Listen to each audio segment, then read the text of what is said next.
Vijayawada YCP కార్పొరేటర్లతో YS Jagan భేటీ. ఈసారి జగన్ 2.0ని చూడబోతున్నారు. ఈ 2.0 వేరేగా ఉంటుంది. కార్యకర్తల కోసం జగన్ ఎలా పనిచేస్తాడో చూపిస్తా. తొలి విడతలో ప్రజల కోసం తాపత్రయపడ్డాను. వారికి మంచి చేసే విషయంలో కార్యకర్తలకు ఎక్కువ ప్రాధాన్యత ఇవ్వలేకపోయాను. ఇప్పుడు చంద్రబాబు మిమ్మల్ని పెడుతున్న కష్టాలు, బాధల్ని చూశాను.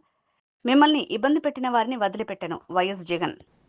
విజయవాడ లాంటి కార్పొరేషన్లో కూడా 49 స్థానాలు మనం అప్పట్లో గెలిస్తే తెలుగుదేశం పార్టీ కూటమి వీళ్ళకు వచ్చిన స్థానాలు 14, కమ్యూనిస్టులకు వచ్చింది 1.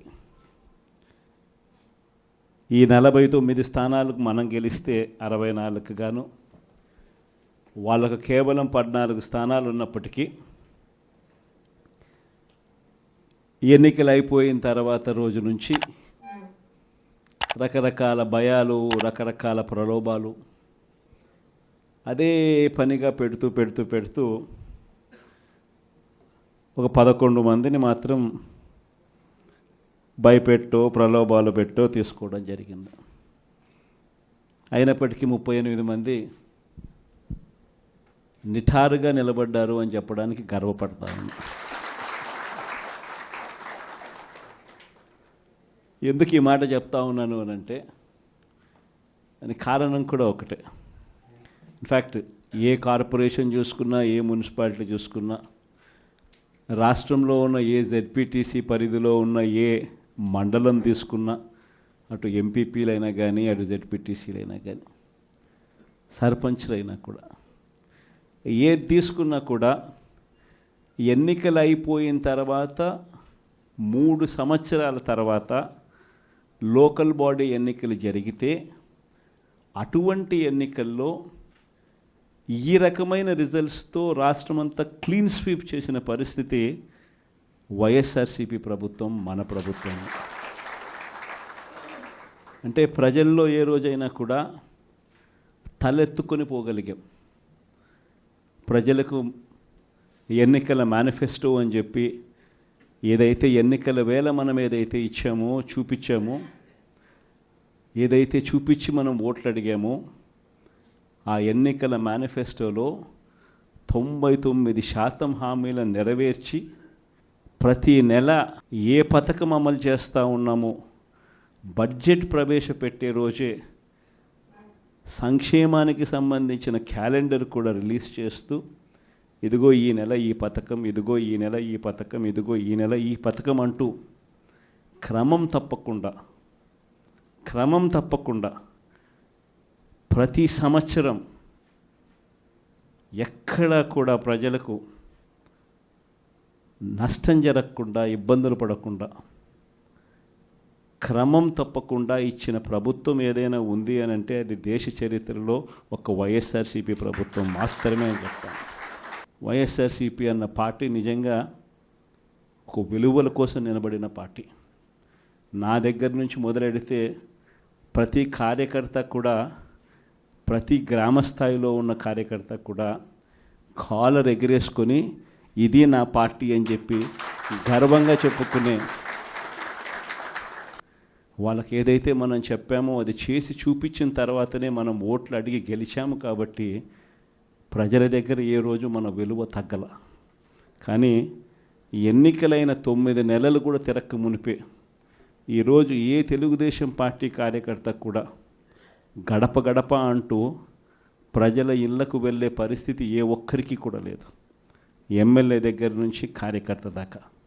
కారణం, ఏ గడపకు వెళ్ళినా కూడా వీళ్ళు ఎన్నికలకు ముందు ఇచ్చిన వీళ్ళ మేనిఫెస్టో సూపర్ 6లు, సూపర్ 7లు ప్రజలు వీళ్ళకి ఇలా చూపించి, ఆ ఇంట్లో నుంచి ఒక చిన్న పిల్లాడు బయటకు వస్తాడు, నా 15,000 ఏమైంది అని అడుగుతాడు. ఆ ఇంట్లో నుంచి 2 పిల్లలున్నా, 3 పిల్లలున్నా ప్రతి పిల్లాడు బయటకు వచ్చి ఆ తెలుగుదేశం పార్టీ, ఇంటికి వచ్చిన తెలుగుదేశం పార్టీ నాయకుడిని, కార్యకర్తను ఆ పిల్లాడు కూడా ప్రశ్నిస్తాడు, నా 15,000 ఏమైంది అని.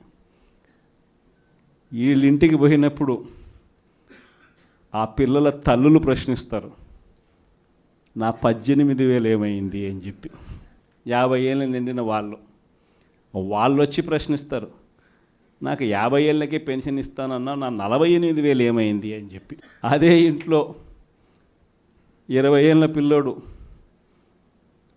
ఆ పిల్లాడు వచ్చి ప్రశ్నిస్తాడు, నాకు నెలలన 3,000 ఇస్తానన్నా 36,000 ఏమైంది, నా 36,000 ఏమైంది అని. అదే ఇంట్లో బహుశా విజయవాడలో కొంచెం రైతులు తక్కువేమో కానీ కొంచెం గ్రామీణ ప్రాంతాలకు పోతే రైతులు కూడా కండువా వేసుకొని వచ్చే ప్రతి రైతు కూడా నా 20,000 సంగతి ఏమైంది అని అడుగుతాడు. ఇలా ఏ ఇంటికి వెళ్ళినా కూడా తెలుగుదేశం పార్టీ నాయకులకు కానీ కార్యకర్తలకు కానీ ప్రజలకు సమాధానం చెప్పుకోలేని పరిస్థితుల్లో వాళ్ళు ఉన్నారు. ఎన్నికలప్పుడు ఏదైతే మాట చెప్పాడో ఆ రోజేమో మేము చెయ్యకపోతే మా కాలర్ పట్టుకోండి అని అన్నాడు. మరి ఈరోజు ప్రజలు కాలర్ పట్టుకుంటారేమో అని చెప్పి భయపడి రెడ్ బుక్ రాజ్యాంగం నడుపుతూ ఉన్నారు. ఈరోజు ఏమంటా ఉన్నారు, ఎన్నికలు అయిపోయిన 9 నెలల తర్వాత ఈరోజు ఏమంటా ఉన్నారు, సంపద సృష్టించడం ఎట్టనో నా చెవిలో చెప్తే నేను తెలుసుకుంటాను అంటున్నాను. వాస్తవాలు. ఇదే మాటలు ఎన్నికలకు ముందు నేను చెప్పా, చంద్రబాబు నాయుడు నమ్మడం అంటే చంద్రముఖిని నిద్ర లేపడమే అని. ఇదే మాటలు నేను ఎన్నికలప్పుడు చెప్పిన, చంద్రబాబు నాయుడు నమ్మడం అంటే పులి నోట్లో తలబెట్టడమే అని చెప్పి. ఇదే మాటలే నేను చెప్పా మేనిఫెస్టో ప్రజెంటేషన్ చేసేటప్పుడు. ఇక్కడ ఇలా నిల్చుని ఇలా మేనిఫెస్టోని ఇలా చూపించా. మన మేనిఫెస్టోని ఇలా చూపిస్తూ వాళ్ళు చెప్పిన మేనిఫెస్టో హామీలను కూడా ఇలానే చూపిస్తూ చెప్పా. ఇది సాధ్యమయ్యేటివి కాదయ్యా చంద్రబాబు నాయుడు చెప్పేటివి. రాష్ట్రానికి సంబంధించిన బడ్జెట్ ఇది, మనం చేస్తూ ఉన్న బట్టలు నొక్కే కార్యక్రమం ఇది, దీనికే ఇంత డబ్బు ఖర్చు అవుతుంది. మరి చంద్రబాబు నాయుడు ఏమో 1,72,000 కోట్లు సంవత్సరానికి అయ్యే ప్రతిపాదనలు ఆయన చెప్తా ఉన్నాడు. సూపర్ 6లు మోసము, సూపర్ 7లు మోసము అని చెప్పి చెబుతూ మనమేం చేయగలుగుతాము అన్నది కూడా ప్రజలకు అర్థమయ్యేట్టుగా కూడా మేనిఫెస్టో సందర్భంగా కూడా చెప్పడం జరిగింది. ఈ రోజుకి కూడా నేను చెప్తా ఉన్నా, ఓడిపోయాం పర్వాలా, ప్రతిపక్షంలో కూర్చొని ఉండం అది పర్వాలా, మళ్ళీ రీలు వెనక్కి తిరిగి మళ్ళీ అదే రోజుకు మళ్ళీ తిరిగి వెళ్ళి కనీసం ఇలా జరుగుతుందని తెలుసు కదా ఇప్పుడు ఎలా చెప్తావు అని చెప్తే మళ్ళీ ఆ రోజు వచ్చినప్పుడు ఇదే విధంగానే మళ్ళీ చెప్తా. ఎందుకనంటే రాజకీయాలలో విలువలు, విశ్వసనీయత అన్న పదానికి అర్థం అది. ఎన్నికలు ఎప్పుడొచ్చినా కూడా అదే విలువలు, అదే విశ్వసనీయత అన్న ఒకే ఒక పదం మీద మళ్ళీ వైఎస్ఆర్సీపీ మళ్ళీ అఖండ మెజారిటీతో మళ్ళీ గవర్నమెంట్. కానీ ఈసారి ఫామ్ చేసినప్పుడు మాత్రం ప్రజలకు చంద్రబాబు నాయుడు నైజం పూర్తిగా అర్థమైపోతుంది. కాబట్టి మనల్ని మళ్ళీ 30 ఏళ్ళు అక్కడే కూర్చోబెట్టే విధంగా కూడా ప్రజలు ఖచ్చితంగా అడుగులు వేస్తారన్న నమ్మకం నాకుంది. ఎందుకంటే ఈరోజు ఒకవైపున ఇచ్చిన హామీలన్నీ కూడా పక్కకి వెళ్ళిపోవడం అన్నది ఒక ఆస్పెక్ట్ అయితే, రెండో ఆస్పెక్ట్ ఏమిటి అని అంటే ప్రతి వ్యవస్థ నిర్వీర్యమైపోయింది. కేవలం చంద్రబాబు నాయుడు గారి ప్రభుత్వం రాక మునుపు మన ప్రభుత్వం ఉన్నది. మళ్ళీ మన ప్రభుత్వంలో ఎలా ప్రతిదీ కూడా ఎలా పగడ్బందీగా ఎలా జరిగింది, చంద్రబాబు నాయుడు ఎందుకు చేయలేకపోతున్నాడు, ఈ చర్చ ప్రతి ఇంట్లోనూ కూడా జరుగుతూ ఉంది. ప్రతి పథకము కూడా ట్రాన్స్పరెంట్గా, పారదర్శకంగా ప్రతి ఇంటికి చేర్చే పరిస్థితి నుంచి ఈరోజు అన్ని కొలాప్స్. కేవలం 9 నెలలు. ఒకవైపున వ్యవస్థలన్నీ కొలాప్స్, మరోవైపున ఏది చూసినా స్కామే. ఏ గ్రామంలో చూసినా బెల్ట్ షాపులు. ఎమ్మెల్యే దగ్గరుండి ఆక్షన్ పాడిస్తూ ఉన్నాడు. 2 లక్షల 3 లక్షల నీ ఇష్టం. ఆ 2 లక్షలు కట్టడానికి పోలీసులు సపోర్ట్ చేస్తారు, దగ్గరుండి మద్యం అమ్మేట్టుగా. ఎంఆర్పి రేటుకు వాళ్ళు కొనుక్కుంటారు, ఎంఆర్పి రేటు ప్లస్ వీళ్ళ ప్రాఫిట్ వేసుకొని వాళ్ళు అమ్ముతారు. ఏ గ్రామంలో చూసినా కూడా ఏ బంకులో కూడా ఈరోజు మద్యమే కనిపిస్తూ ఉంది. మొట్టమొదటిసారిగా గవర్నమెంట్ నడుపుతా ఉన్న మద్యం షాపులను తీసేసి ప్రైవేట్ వాళ్ళని తీసుకొచ్చేసినారు. ఇసుక ఎక్కడ పడితే అక్కడ డబల్ ద రేటుకి అమ్ముతూ ఉన్నారు. ప్రతి నియోజకవర్గంలోని పేకాట క్లబ్బులు ఎక్కడ పడితే అక్కడ కనిపిస్తూ ఉన్నాయి. ప్రతి నియోజకవర్గంలో ఏ పని జరగాలన్నా కూడా, ఫ్యాక్టరీ నడపాలన్నా, ఆ నియోజకవర్గంలో మైన్ ఒకవేళ చేస్తూ ఉంటే చేసుకోవాలన్నా, ఏదైనా కూడా నాకింత నీకింత అని ఎమ్మెల్యే దగ్గర నుంచి మొదలైతే చంద్రబాబు నాయుడు దాకా పంచుకోవడాలి. ఇవన్నీ కూడా ఏ స్థాయిలో జరుగుతూ ఉన్నాయనంటే, నిజంగా ఈరోజు వైఎస్ఆర్సీపీ పార్టీ కానీ వైఎస్ఆర్సీపీ ఎమ్మెల్యేలు కానీ ఈరోజు నిజంగా చాలా మంచోళ్ళ కింద కనిపిస్తూ ఉన్నారు. ప్రజలకు ఆ స్థాయిలో కేవలం 9 నెలల కాలంలోనే ఇంత దారుణంగా పడిపోయినాయి.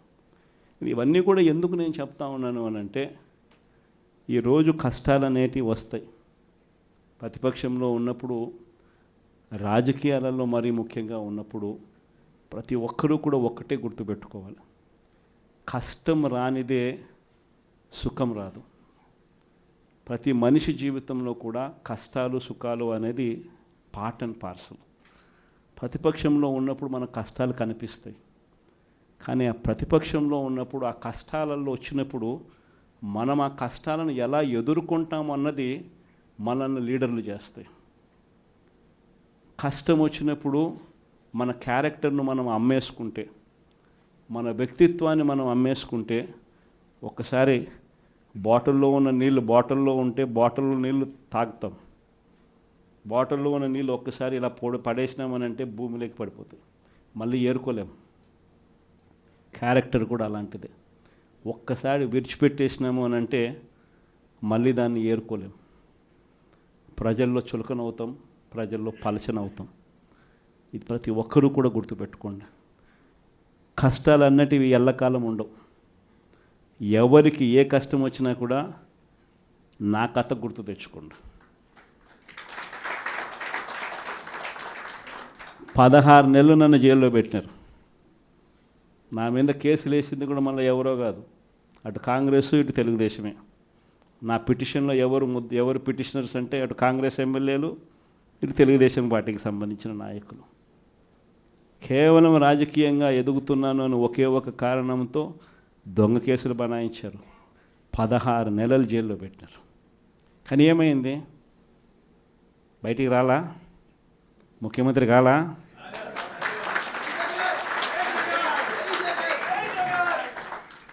ప్రతి ఒక్కరు ఇది గుర్తుపెట్టుకోండి. ఎవరికైనా ఇంతే. మహా చేస్తే వీళ్ళు ఏం చేయగలుగుతారు? దొంగ కేసులు పెడతారు,